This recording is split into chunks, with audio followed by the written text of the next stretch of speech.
friends, today we'll talk about how to fix or how to solve memory low on Picsart. To know how to fix or how to solve memory low on Picsart app, you should just go to settings. Here you can click on apps, default apps, app settings. Then this list you'll enter to the window of Picsart. After that you can click on first stop and you can click OK.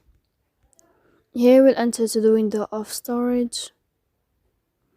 Then you can click clear cache.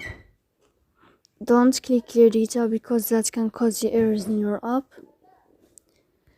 In the end, you can turn off your Wi-Fi and you can wait a moment to turn on your Wi-Fi again. So please don't forget to support us by like and subscribe. See you next time in another video, and thank you for your attention and your watching.